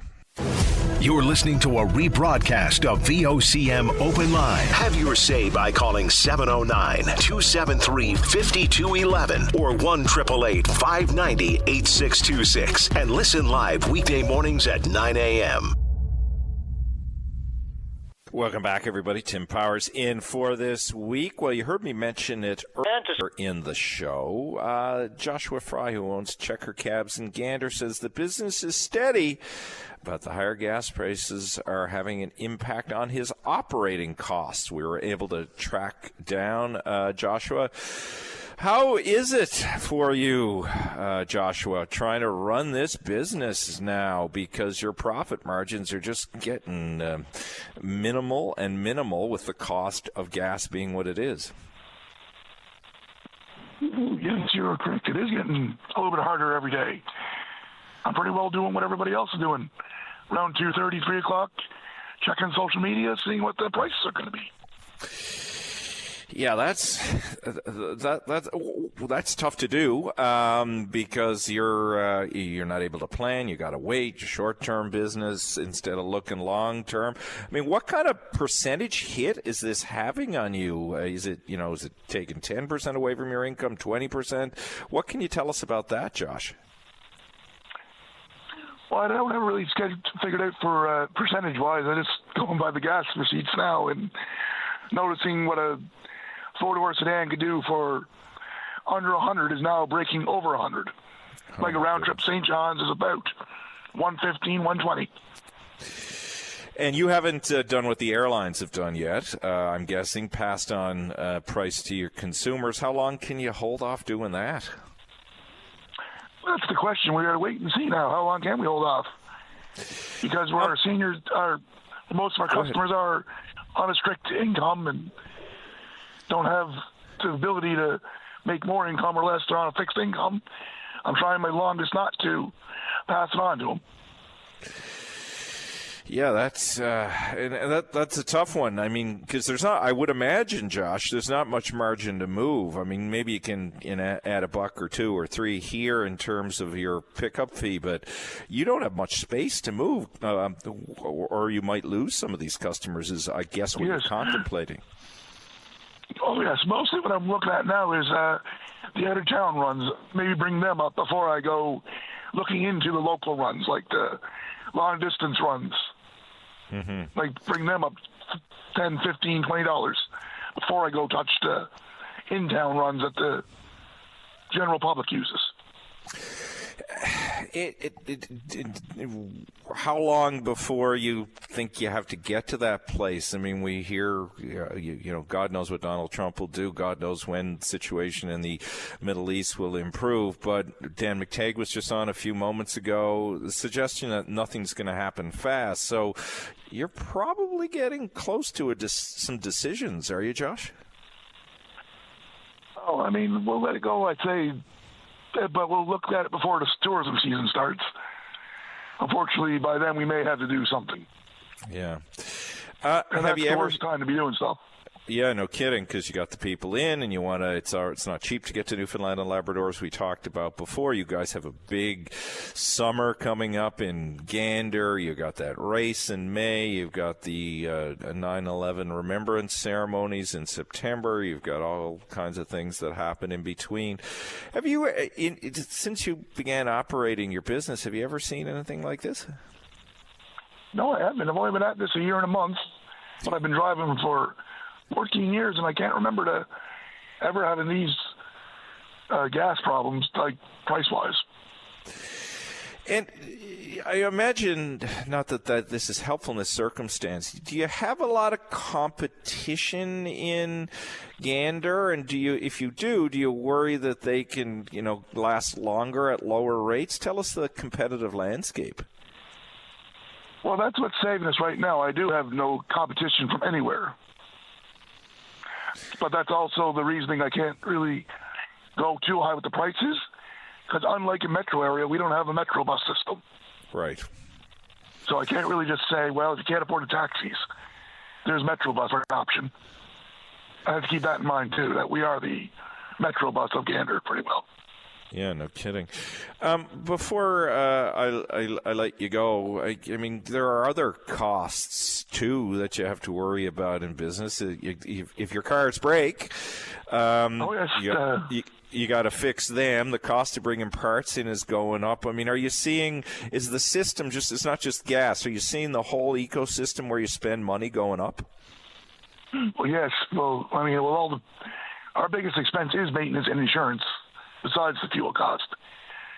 So, I mean, you almost got to wait and see if they got to put their labor up or they got to put their price of parts up. So that will cut into the profit of the business. Well, it's never easy being a business person, Josh. I appreciate you sharing your story. I appreciate you, as I'm sure your customers do, trying to keep the price down while everything else around you conspires against you. Thanks for sharing your story with us today. Oh, you're welcome, sir. Thank you. All right, that was Joshua Fry. He's the owner of Checker Taxi in Gander. Saw this letter in the Muse. The Muse, of course, is the well-read and respected paper. I don't know if it's a paper anymore, but it's the media organ of the students of Memorial University. And in there is a letter from former head of MUNFA and geography professor Josh Leposki on Fund the Freedom to Learn. So I want to get Josh on. Josh, tell us what you argue and what you're hoping to achieve. Sure. I mean, I'm arguing for funding for post-secondary education in the university in our province. Just pointing out that, when you look at the university operating budget, that it is down around 47% in inflation-adjusted dollars from 2014. So that's occurred over basically the last decade. And it's occurred essentially in the face of very clear evidence of the economic benefit to the broader economy of the university.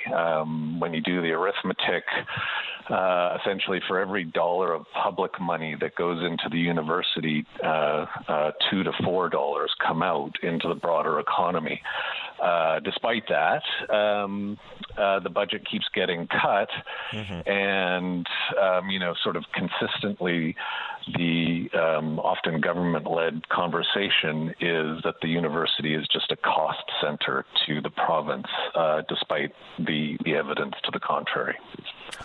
As you write in your letter, this is a new government, and some of the sounds they have made about Memorial University, at least in the early days, have been a bit different, whether it be their announcement on tuition freezes, staying or coming back, holding tuition at a certain rate, I should describe it that way correctly, and being more positive about the potential of the university.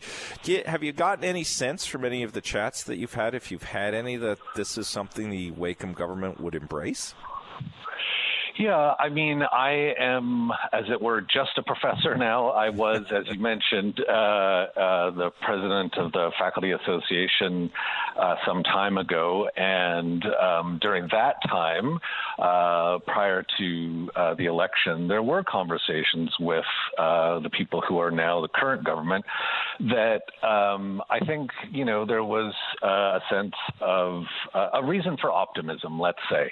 And certainly, as I point out in my letter, this government does have the ability to choose differently than past governments. That said, I'm not privy to any inside information. So, in that sense, I'm just like everybody else, waiting for the actual budget to be made public and see where we are in terms of university funding at that point.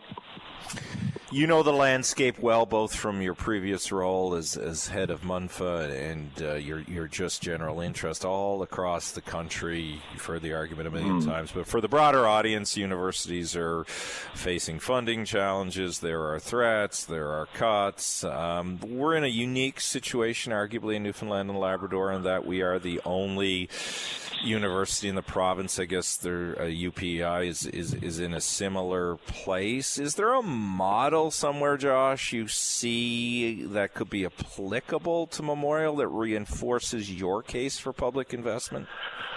Sure. I mean, I think the model is, in the language of the founding of this university specifically. I mean, and I'm, to quote its own edifice, it was founded in the freedom of learning to memorialize the sacrifice of the people of this province killed in the wars.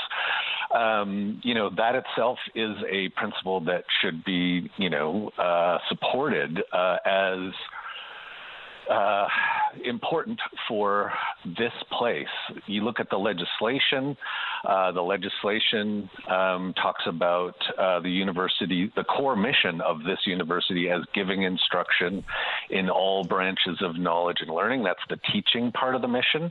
The legislation also speaks to undertaking research in every branch of knowledge and learning. Again, that's built into the legislation. So, the broader public conversation about Memorial University, I think, at least, in more recent years, let's say, there's maybe some, if not confusion, then not necessarily an ability to put one's finger on, what is this university for? Well, in a lot of ways, that was concretely worked out in the days of founding this institution. And, those principles of freedom of learning, of teaching and research in all branches of knowledge, those are worthwhile principles to support, defend, and advocate for, I think.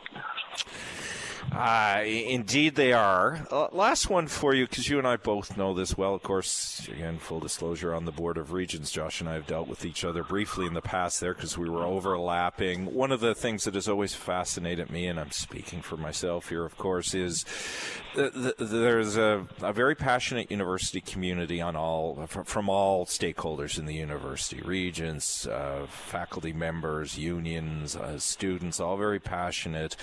But sometimes there's a big gap, Josh, as we know, between the passion we all share and the investments we would like to see in the broader public. And I would argue, and I don't think you would disagree with this, that politicians, regardless of stripe in the past, have played off of that because there isn't necessarily the broad homogenous view in the entirety of the province that the university should be funded at a manner we would all like to see it funded at. How do you win that argument? Because politicians, or advance your argument in an environment when politicians are under intense pressure to fund just about everything that they can, and how do you separate Memorial and get broader public acknowledgement of the value of the investment as you describe it?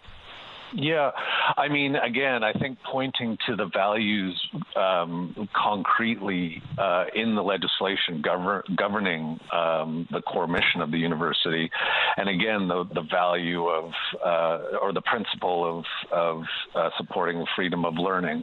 I do think that those are messages that need to be better and more fully, not just communicated, but discussed more widely. I think a lot of the conversation around what the university has been, overly narrowed into very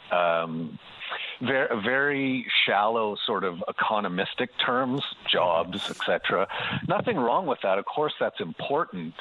But again, as the economic research, or the research on the economic benefit of the university to this province has shown repeatedly, it is a net economic benefit, of something like 2 to 4 times the dollar value of its cost. By definition, even in the narrow sense, that's an investment.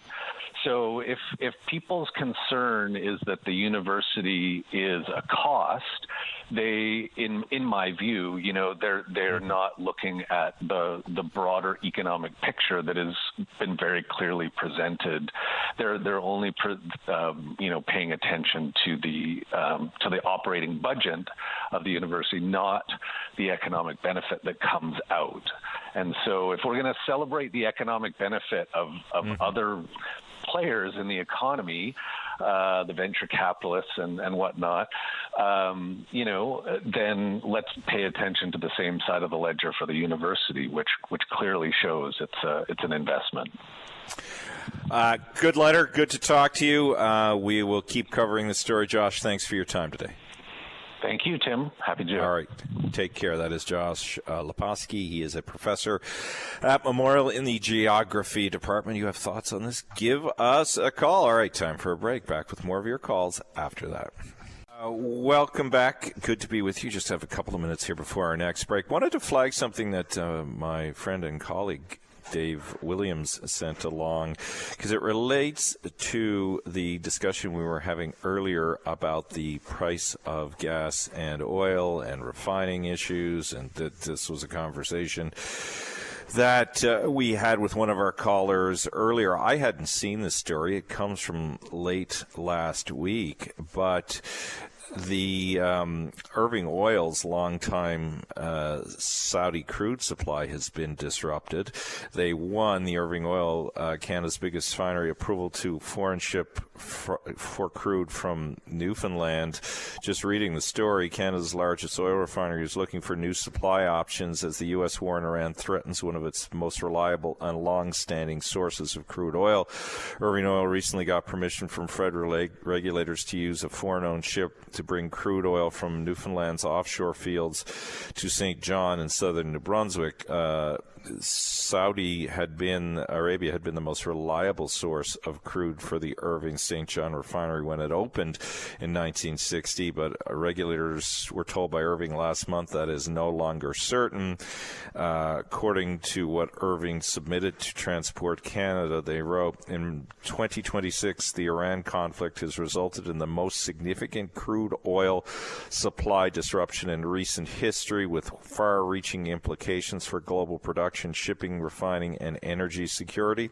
In this context, it is essential for our customers, for our businesses, and for the broader energy security of Atlantic Canada that we have the ability to use crude oil tankers to access Canadian crude oil. 5 days later, this application was approved. It grants Irving an exemption to the rules that normally restrict foreign vessels from transporting goods between two Canadian ports, clearing the way for the company to receive up to 680,000 barrels of Newfoundland crude starting later this month. Irving has contacted 6 Canadian vessel owners, but none of the ships were available. This is a big deal. This is a story done by the highly respected Jacques Poitras at CBC New Brunswick. So again, in real time, we're seeing what the disruption is doing. Our oil's going closer to be refined, but the global supply chain is screwed up, and that has major implications. As you heard Joshua Fry talk about, his biggest cost beyond gasoline, insurance and maintenance, and all of that stuff is going up. Insurance is not getting cheaper, as many of you know. All right, we've got about a half an hour left. We're going to go to one of our last breaks here.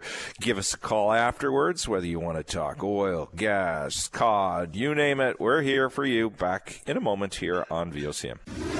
The Tim Powers Show. Join the conversation weekday afternoons at 4 p.m. on your VOCM. Welcome back. We're going to talk to Neil now about the cost of flights and flying. Neil, how are you? I'm doing good. How are you? I am all right. Tell us what you know. So I've been a rotational worker now for over 20 years. A lot of the work done outside of Newfoundland. And the company that I'm currently working for, they put $1,400 on one of our paychecks to help cover the travel costs.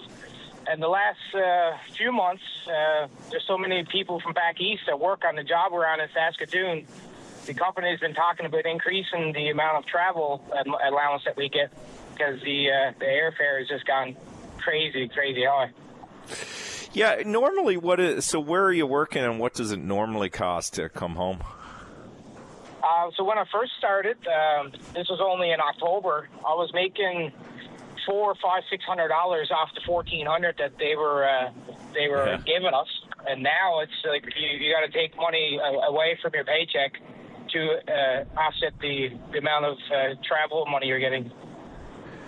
Do you worry that at some point they may just say, I mean, look, they like Newfoundland and Labrador workers. We've been rotational workers for a very long time, but some companies may say, shag it, or can they afford to do that, and they're going to have to inflate the allowance they give you to travel? I think they desperately need the qualified workers. They'll find a way to make it happen. I can't see him not accommodating the people back east. There's too many of us out there, and a lot of people are complaining that they need more. Yeah, I'm just looking right now, which isn't actually a terrible price. I'm looking at a flight for tomorrow. I'm not taking it, but just as we were going to talk, from Ottawa to St. John's in Air Canada, one way is $5.99, which is about standard. But when you put it together, to your point, it becomes, and this is just Ottawa, with all the fees and taxes, it ends up being a return trip is $1,500. I mean, it's not cheap, is it? I mean, you've flown your whole life. Or the last 20 years doing this rotational work. So I assume you've got some airline benefits. Are they harder to access too now? Well, I actually lost them all because I went home to work in Argentia for a couple of years. So then everything I had built up with Air Canada, I lost everything. So it's just trying to rebuild it now, and it is getting harder to build that credits up again. Yeah, and do you hear, I know when I traveled, and I don't travel as much as I used to, you hear, look, everybody who flies is always complaining about flying. We know that, Neil, but do you hear more about the cost and trying to get families there and all of that? Do you hear those gripes and complaints? I mean, we all know what we sign up for when we go out to Western Canada to work. I mean, we're out there just to provide for our families. Lately, a lot of us guys have been joking, saying we're going to try to contact Mark Hardy, see if we can get his aeroplane and knock points. I mean, look, it is bizarre, right? I'm looking further down the line here, and it just says like if I want to go later, and the cheapest flight I can get, as I said, on tomorrow is $588. Then it goes up to $900, $858. I mean, they're all around $900 with the one stop being $1,500. It's crazy. All right, Neil, appreciate the time. Thank you for sharing it. Good luck with all the back and forth. Hey, cheers. Yeah, have a good one. All right, thank you. Now, it wouldn't be me sitting in this chair and I didn't get to talk a little bit of sports, and I had to get Sarah on. Sarah, how you doing after that 14-2 loss last night? Because if you don't know this about Sarah Strickland, she is a huge Blue Jays fan. Are the tears dry? You're ready for tonight? How's it going? I'm rotted. I mean, I kept saying, like, buys, it's early after they lost to Colorado. They lost that series, and then I was like, oh, well, it's still early in Chicago. But now I'm starting to get a little rotted. But I feel like it's not an indication of the team. They look like they're battling. Well, for one, we know they're battling injuries, but it looks like there's some kind of flu bug going around. Yeah, because that was part of what they said was wrong with Scherzer last night until they came out and said he had some kind of bizarre tendonitis that I've never heard about. But anyway, he's got that. Eric Lauer had it. They've been sick. There's so much riding on this year, though, Sarah, in terms of the marketing and the energy from last year. Is it tough for hardcore fans like you to watch this beginning? Or as you say, this time last year they were 5-5, they're 4-6. There's not a huge difference. You just got it out and believe that once this injury spate happens, they will be good? the thing is that the year before last, they finished dead last in the American League East. So we went into the season not really expecting anything. However, when you make it all the way to the World Series, go to Game 7, and it ends in extra innings, you kind of expect them to come out swinging, no pun intended. And I know that this series, that they're hyping it up as the World Series rematch, prices were through the roof before the season began. Speaking of like the price of aviation fuel, it's the reason I didn't go up to Toronto, because the price of flights went cracked right before opening week. But tickets were very expensive this year, and if their performance brings ticket prices down, we'll have to see. But I feel like a lot of fans were disappointed. If you were there in person last night, if you were watching at home, just feel like me. You could turn it off. Good night. So, Savage out, not likely back for 2 weeks. Barrios coming back. Apparently, Bieber may get some work. I mean, they still got some pretty good pitchers there. When do you think they're going to be healthier, Sarah? I mean, although we just learned that the catcher, Kirk, could be out for 6 weeks. He's having thumb surgery. Yeah, never good to have your catcher go down when you don't really have a backup. Finding a good catcher is hard. It's like finding a good goaltender in hockey. Not easy. I mean, Kirk, and you have Cal Raleigh with Seattle. Those are the two catchers in Major League Baseball that I can think of that they're pretty much irreplaceable. So we saw that when Kirk left the game on Saturday, it's all kind of mishmashing together in my brain because they've been losing so much. But Saturday is when Kirk had to leave the game, and then Heineman comes in and they lose it. Heineman cried at his locker saying, like, I messed up, Buys. Yeah. Well, he didn't say Buys because he's not a Newfoundlander, but, he's taking accountability for it, but obviously he's showing that he is not ready for that opportunity. No, when he had 2 bad games, I would argue that Chicago, the Saturday game, and then the Sunday game when he overthrew, he did two overthrows. Look, Toronto, we've got a lot of colleagues who are Toronto Maple Leafs fans, so they know all about losing. But are you prepared to embrace a bad season, or just hope still lives strong? I am totally prepared, because I've had more bad seasons than good watching this. Sarah, team. Don't fold yet. Come on. I've had a lot of bad years watching. My first favorite player I can remember for the Blue Jays. Now, mind you, I was born in 2003, so I'm not gonna, rub it in. The Thank 90s. you. Thank you. But my first favorite player was Melky Cabrera. So that's thrown it way back to like 2012. So I've been watching for quite some time. Didn't see him make the playoffs till 2015, and then they've been doing kind of so-so. They had a couple good years, and then last year was the big wow. They can actually play baseball and compete. So I'm okay if they do have a bad year. I will survive. I'll still spend money at the Jays store. I will still buy your tickets. Even if you are bad, it'll just cost me a little bit less. Well, you got to buy all that 50th anniversary merch, which they're pushing. All right, 2 last questions for you, because I know you got to get ready for news. Start with tonight. Yamamoto against Gausman. I mean, Yamamoto, he was a Jay killer in the World Series. Yeah, but Gausman's been good. So what do you hope happens tonight? What do the Jays need to do to get control of this game? Score more runs than the Dodgers. No. Well, technically, yes. But Yamamoto, I mean, they're struggling right now, and Yamamoto's not the guy that you want to have on the mound when you're struggling. So I think it's going to be very tough for them. Gausman, a lot of pressure on him because he's their best pitcher right now. He's had 2 solid starts for the Jays so far, but I don't have a lot of faith in this one tonight with Yamamoto. We saw him last year. He's just got stuff that they can't touch. It's all brand new to them. Well, you and my son are in the same vein. Patrick saw a picture of Yamamoto this morning. I said, he's pitching tonight. He said, Dada, that is the guy who shut them down last year. He pitched the day out. He started that day at Game 6, and then in Game 7, he shut it out. Yeah.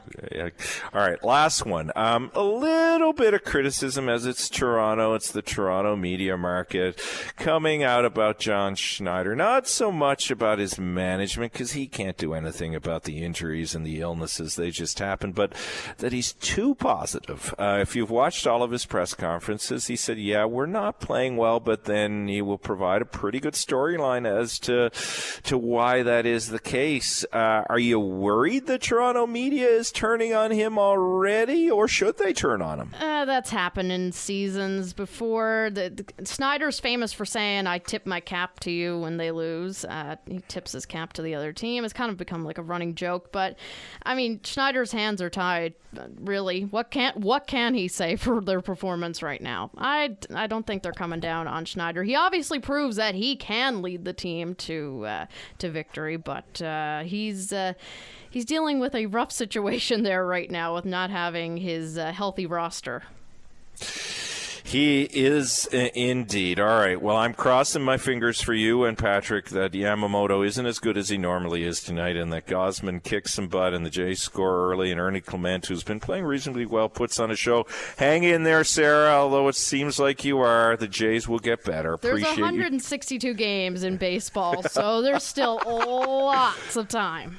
You really have been hanging around with those Leaf fans in the studio. That's okay. All right, Sarah. Thank you. Thanks, Tim.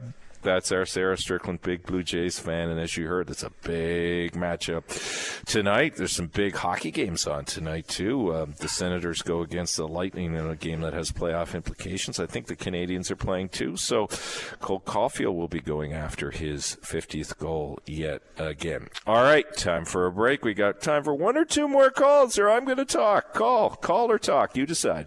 Back in a moment here on VOCM's Open Line. Welcome back. I wanted to share this data I mentioned to you earlier about an increasing number of Canadians who are willing to join or serve in the armed forces if Canada were involved in a major conflict. This was survey data that Nick Nanos put out in early March. The research gauged the opinions among Canadians on the general impression of the Canadian Armed Forces, their views on whether a career in the Canadian Armed Forces is a good option for young people today, whether the Canadian Armed Forces makes them feel proud to be Canadian, whether they would be willing to serve in the Canadian Armed Forces in either a full-time or part-time capacity if Canada were involved in a major conflict, whether they would view the decision of a friend or family member to join the Canadian Armed Forces favorably, and what they believe to be the biggest barriers to young people considering a career in the armed forces.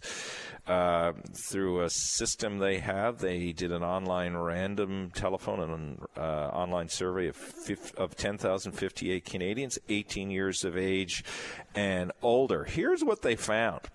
Willingness to serve. An increasing percentage of Canadians express a willingness to serve in the armed forces either in full-time, 24%, up from 12% in November 2025, or part-time capacity, 32%, up from 19% in 2025. They also found, as it related to national pride, 3 in 4 Canadians agree to one extent or another that their armed forces make them proud to be Canadian. A similar proportion believe a career in the Canadian Armed Forces is a good career option for young people today. I just want to pause on that part.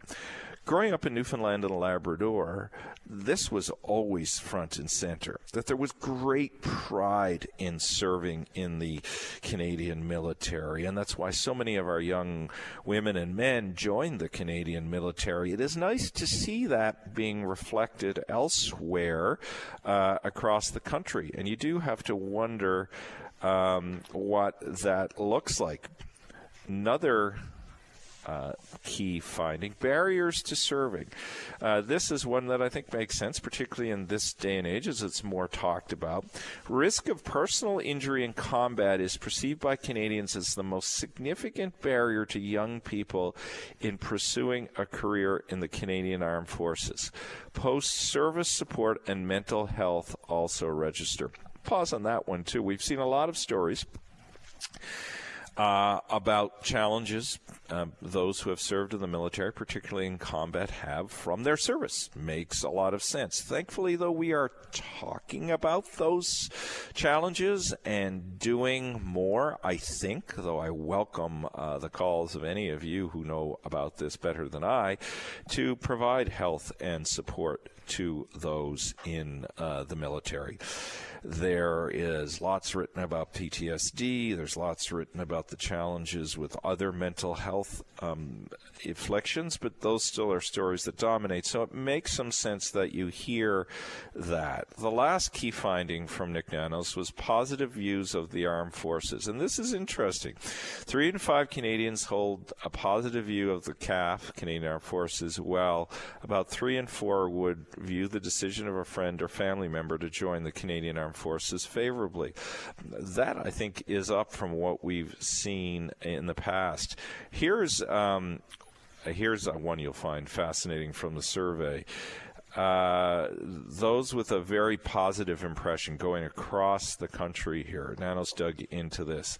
In Atlantic Canada, no surprise to me, highest positive impression, 70.9% of those surveyed. The least positive impression is not, the least positive impression of all those who have a positive impression is not Quebec, but actually Ontario. British Columbia also very low. As it relates to the issue of the Canadian Armed Forces soliciting pride of being Canadian, again, Atlantic Canada leading the way, 54.6% compared to 42% in the prairies. There in Quebec, it is low, 24.3%. Again, Atlantic Canada leading the way. Level of agreement with career in the Canadian Armed Forces being a good career option for young people. Atlantic Canada way ahead, 46.4% compared to 20.9%, the lowest in British Columbia. And willingness to serve, again, I think we're going to lead the way here. Level of willingness to join the Canadian Armed Forces in a full-time capacity in the event of a major conflict a major conflict that's broken out by regional demographics. We're number one. We are at the 31% ahead of the rest. Those who disagree with this, the strongest number, no shock here, Quebec at 71.3%. So you see some historical patterns in there. Of course, many of you who know your history, Charlie, and others will know for a whole variety of reasons, though not exclusive to all of Quebec. Quebec has, at least when sampled on these issues, always had a view that is different from the rest of the country about service and engagement in the military. Though some of the best military units in the country, like the Vandus, have come from Quebec and Quebec City. So all of that is fascinating. Last couple of things I'm going to address before we go and get set up for our news is, did you know that yesterday was the 8th anniversary of the tragic crash and death of so many young people on the Humboldt Broncos hockey team 8 years ago? Do you remember all of that? All right, we got one quick last caller. Jerry, go ahead. Good afternoon, sir. How are you? What's on your mind? I'm just listening to your conversation there on the military service, and would somebody sign up to do the right thing or whatnot, or refer family members? And what's your take on that, Jerry? Yeah, so in saying that, I did serve in the military at RCR Infantry in Petawawa, Ontario back in 87, 88, 89. Very famous regiment. Yes, and I've dealt with a lot of medical issues, like doing the training. So I know that the Cornwallis basic training now, the camp that I went through in Cornwallis is now not there anymore. So I'm not sure what the training would entail now for somebody signing up. But for signing up to get in a quick entry into the Canadian Armed Forces, like I had to do RCR, or you got to do Royal Dragoons or something like that, or airborne. But and that's the quickest way in, because it was a 6-month to 1 year waiting to get in. But now, if you got to get in to serve as an officer, like back then as well, you got to go through university training program as well. So, in saying that, my point I want to say, like, if anybody's interested in joining the Canadian Armed Forces, to choose quick entry or later entry at the best of their physical capabilities and the discipline they were raised on. Because what I chose was very physically demanding and whatnot, but I've seen a lot of people go AWOL. I've seen a lot of people quit because they couldn't handle the discipline from the training and whatnot. One quick last question before we go to news. Would you do it again, Jerry? I can't do it again because I've gotten released on a medical release because through training, like I injured my back, my knee, my shoulder, stuff like that, which is really, it's non-recoverable until long term, you know. But, yeah, I would do it again if I could, but I'm at that age now where I would be unable to do it again because I'm not physically capable of going through that training with all that roughness and whatnot. So that's what I'm saying. The better physically healthy young person's in, the more activity they're into and endurance and cardiovascular, they would stand a better chance at a quick entry. All right. Well, I appreciate your call, appreciate your insights, and thank you for your service. We appreciate that. Okay, no problem, sir. Thank you very much for letting me speak. All right, that was Jerry talking about his time with the Royal Canadian Regiment. Thank you to Dave Williams. Thank you to you. Back tomorrow with more on VOCM's Open Line.